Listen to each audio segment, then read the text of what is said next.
Sabi po kasi ni nung congresswoman ng Marikina na ginagawa pong mga Pilipino, si Congresswoman Stella Kimbo, kung himingi daw po tayo, kung gusto natin makita yung enrolled bill, magtungo tayo doon sa sinasabi nilang archive section ng House of Representatives. Tayo naman po ay masunurin, yung ating legal and research team ay masunurin.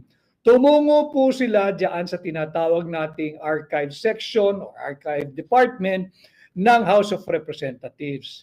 Hesitant po yung mga empleyado roon, subalit pinakita po yung kopya ng archive section ng House of Representatives. Doon po sa, ang kopya pong pinakita, yung kopya na ng GAA, yung General Appropriations Act, Volume 1-B, page 752. Yun po yung signature page. Wala rin pong pirma ang Speaker of the House. Wala rin pong pirma ang Senate President. Wala rin pong pirma ang Secretary General ng House of Representatives at wala rin pong pirma ang Sekretaryo ng Senado ng Pilipinas.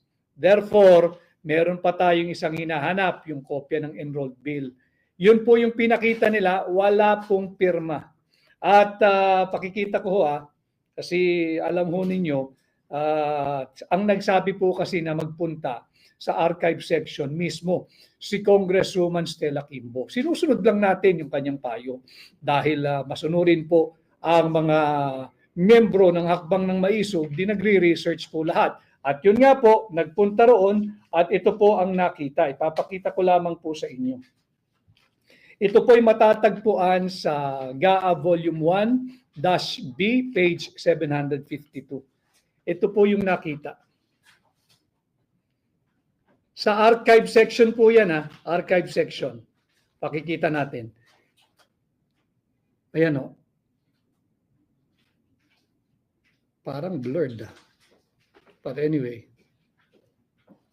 Wala pong pirma. At ito po ay galing mismo diyan sa archive section. Nung tinanong po ng ating mga mama nagsasaliksik, ang sabi sa kanila, baka magpunta kayo doon sa Committee on Appropriations ng House of Representatives. Yung enrolled bill, baka doon may kopya na may pirma. So nagtuturuan na po sila. Maiipit po sila rito.